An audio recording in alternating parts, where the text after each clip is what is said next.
Alright, so I don't know if you can hear me because I'm sitting in the back seat of this ridiculously loud sound system. What? Yeah, right. We are on our way to Stalkers. I'm so excited. We've been waiting since like October to go to this. Got Hi, people! Tony. I love how he like ducks away really quick. Who? I had the camera pointed and he goes, Oh, who are you talking to? yeah. So, you have no use for life turning. yeah, we drove up last night, stayed in the hotel. And played a really bad game of categories. Categories and drank Coors Light. So that was my head hurts after that. That was a really interesting day, but it's gonna be really fun. I almost forgot my poster, which is not good. I showed my poster in my makeup setup video. I kind of briefly went over that when I showed you guys the wall behind me. But I almost forgot it, and that would not have been good. But I got it. It's in its little protective sleeve, and that's awesome. So at least I can get lots of people to sign it for lots of ridiculous hard-earned money that will totally be worth it in the end. But yeah, so I'm gonna bring you guys with me. Hopefully, it'd be really cool if I get Norman Reedus to talk to the camera for me. That would be really awesome, but we'll see what happens. All right. I know one person you want to talk to. Bye. These are some dedicated ass graffiti artists. Hey. Like, do you see how high up they have to like? Okay, you ever see the picture and said, you ever go by, sometimes drive by graffiti and say, how the fuck did it get up there? Yeah.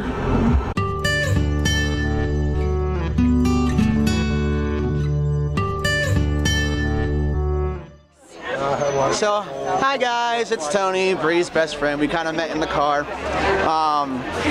There they are, so lovely and cute. Bree decided not to wear a jacket in the freezing cold because she's smart like that. But anyway, so if you guys are from the Delaware area who are watching this on YouTube, I actually work at Frightland, as you can plainly see right here. You guys, Tony learning how to vlog, you guys.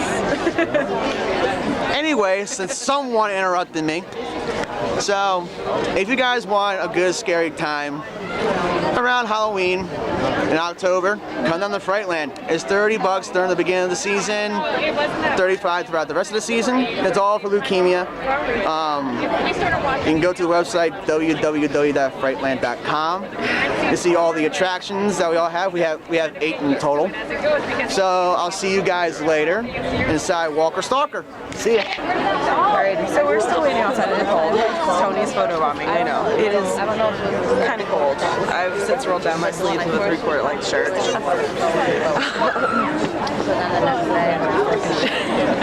They just called the people in who have photo ops at 10:45, so hopefully we'll be in soon.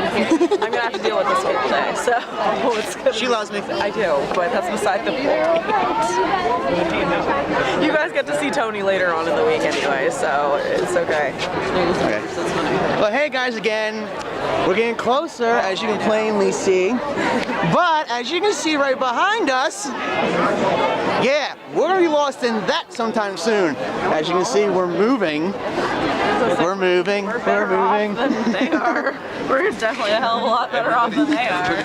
So we're moving and we're moving. She's gonna see her lover boy Daryl. Oh my god. All right, guys, we'll see you inside. Yeah. So we just got into the convention. This is like the chaos that is the beginning of the convention right now, and it's all second job, but so Greg Nicotero is up there. I'm so sorry that it's so blurry, you guys. I really don't know why my camera is doing what it's doing. Oh my god, they have a Santa hat on the Herschel head. They have a fake Santa hat on the Herschel head. We're in line right now to meet Greg Nicotero, who is none other than one of the most awesome makeup artists of The Walking Dead. If you can't see what's on like the table right now, you know, the T-Dog bust, and then also the Herschel head, which has a freaking Santa Claus hat on it right now. But I'm pretty super excited about all this, and he's the first one that I get today, so yeah. What? I know. Oh my god. Somebody got scared. Somebody got scared. He tag teamed with the guy dressed as Freddy Krueger, and they jumped. They like. I didn't get scared. I jumped a little bit. No. But I called the guy back, and we got a really awesome picture with it. I'll put it right here. You guys want to see what she actually did? She was like, "Oh my god!" Like, yeah, you weren't scared.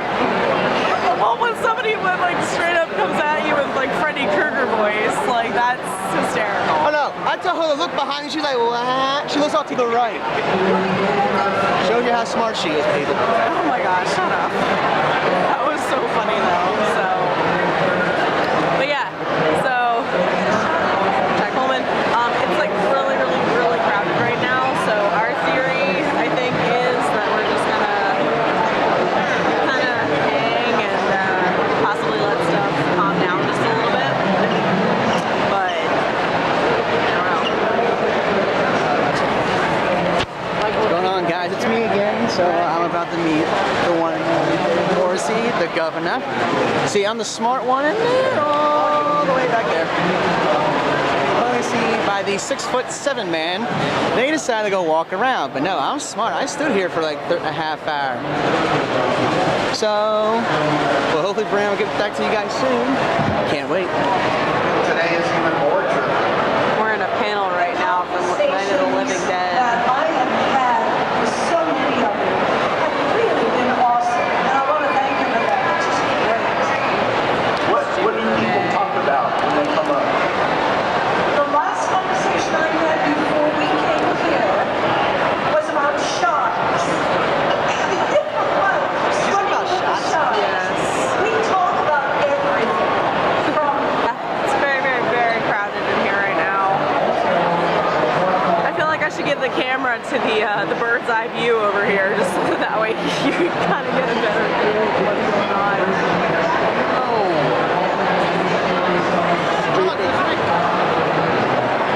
There's like a seminar going on. Oh, I got him in like the worst picture ever. Mouth open and eyes closed. Okay, so it's Monday right now. The convention was yesterday. Obviously, you guys are watching this on a Wednesday, but I figured I would take the time before I went into work to just kind of do like a little mini review of the convention yesterday. It was an extremely exhausting day. Just today alone, I've been up since 5:30 in the morning because we had to drive back. Basically, I love going to these conventions, I really do, and I'm not gonna completely bash the convention in this little excerpt, but just kind of give my thoughts. I've been to enough of these conventions where I've kind of got pro status at this point. Enough to say that was literally the most unorganized convention that I think I've ever been to. And you'd think that given that it is what it is, it was Walker Stalkers, the New York, New Jersey one. Basically, I kind of went over it a little bit in the video that I posted last Friday, but basically it's mostly zombie fanatic fans. It's a very large portion.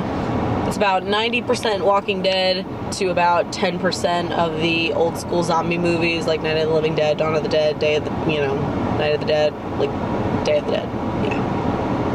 Yeah. You know what I mean. But yeah, so they had some like older cast members and whatnot there, like Judith O'Day was there, and yeah, just a bunch of stuff. But basically, given how large this convention was, I really had higher expectations for what they would do as far as the convention center goes.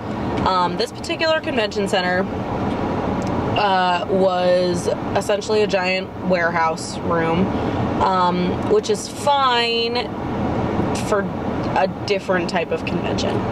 I've been to Monster Mania, I've been to Chiller Theater, all this other stuff, and they're, convention centers that they generally go to,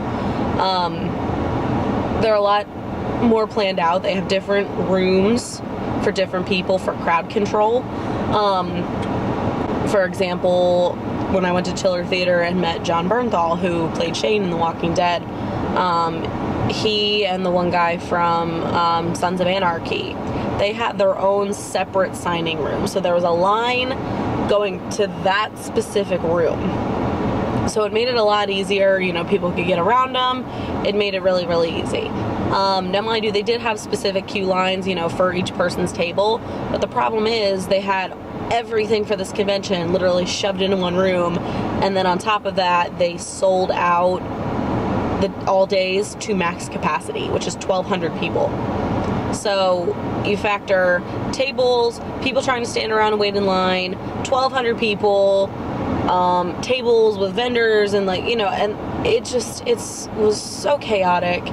It was, you know, there was very, very little communication, it seemed like, between the event coordinators and the people that had been hired to work there, because from what one of the girls was saying is that they get hired based on like the region that they're in for those kind of conventions. The beginning, when we were all standing in line, was extremely chaotic. You know, at first we were in line waiting in what seemed like was the line, and then all of a sudden they're like, oh, well, this is only people that have wristbands. If you have your tickets, or no, they didn't say if you have your tickets, they said will call. Will call's like this way, you gotta go this way.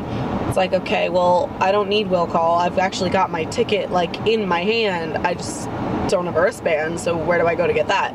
And it was, you know, there was very little communication. And then by the time we actually got up there, you know, of course there was just will call line. So we're like, all right, well, let me just, you know, go over and ask. So we literally had to go over and ask. And the lady like looked at me like I had two heads, and I said, hi, you know, I have my ticket. Is this where I get my wristband? And she looked at me like I was nuts, because I was like, there's very little communication with the people that are working out there. They don't know they almost don't even know where to tell people to go. So it just got pretty nuts. And then this particular convention does photo ops, which basically you pay the $100 for this photo op, and you get a specific pose picture with a pro photographer and like all this other stuff. And the annoying part about those is that they've really cut into the autograph signing time when they're already limited, so as it is, because obviously they sign from like X time to X time, take a break, you know, sign some more, eat lunch, and then you know, so it's fine that they have a schedule and everything else, but it just got very confusing, to say the very least, because most of the lines, especially for like the larger named people, or like the more, like the higher billed cast members and stuff, their lines were upwards of like 2 hours long. So I didn't even get to meet Norman Reedus, which is who I even wanted to go up there to meet in the first place, duh. But his line was like 2 hours long. I don't even think the dude took a break, I'm not even sure. But his line was like 2 hours long, and then the area that they were in was so confined, like there's very little walking space. And the way that they were trying to, organize his line was that you'd see the person with a raffle ticket, and then they'd say, okay, we'll come back between this time and this time, when we're holding your ticket number up, and then it'll help so you're not standing in line for so long, and that their line isn't so long. Well, the problem with that is there were so many people standing just in the way, not even going to go up and pay for, an autograph or get a ticket. They're just all standing there trying to get a picture with their cell phones or the cameras zoomed all the way in, trying to get his picture. And the problem is they're all standing right in the middle.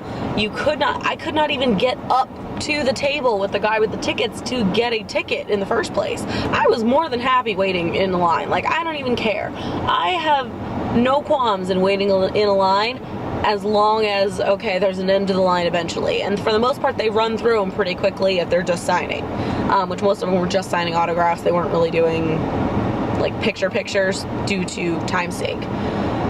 But it was so chaotic. And of course, like, there's people with a megaphone, like, we need to keep this area clear. Okay, we need to keep moving. And at one point, someone was like, keep moving where? Like, there's nowhere to go. So I don't know. I feel like it would have been a more enjoyable experience had they picked a larger venue. The other thing that bugged the crap out of me was the fact that they had the area for the panel literally just right in the middle of the room, so that, you know, minimized space a lot. And then there was people that would stand and watch the panel, so that would minimize space. And it was, yeah, it was, excuse me, it was just all over the place. I feel like something like that, as much as they charge for the tickets, they definitely could have picked a larger venue. Just for Sunday alone, Sunday admission was $45. To do the entire weekend was $100. So I feel like given that they, you know, given that they charge so much money for it, they could have picked a larger venue. I go to Monster Mania and stuff all the time. For Friday, Saturday, Sunday, it costs only $60. So I don't know. It's not that I'm like opposed to people going, like if you want to check out Walker Stalker whenever it comes to your particular, you know, town, by all means go ahead and check it out. You know, it might just have been the venue, it might just have been, you know, miscommunication between the coordinators or what, but all I know is it's like that was literally the most chaotic, exhausting, I probably said chaotic 5 million times in this vlog, but exhausting, just anxiety raising because of all the people. Like it got to the point where I just started drinking beer. Thank God they sold beer, because I just got to the point where I was just over it 2-3 hours in, and we were there for a good 6 hours. So yeah, it was nuts, but I'm just kind of glad the weekend's over and back to work for me. So yeah, take the footage for what it is, I guess, but I'll try to show the poster and stuff that I got, my Walking Dead poster, a little bit later on, at some point eventually, but yeah, so I hope you guys enjoyed your weekend. If you are going to any kind of horror cons or Monster Mania in March, or even any kind of Walker Stalker in 2015, definitely consider prepping yourself mentally for a lot of people, because obviously those things sell out like crazy and it's just nuts. So yeah, anyway, I will talk to you guys in the next video. Bye.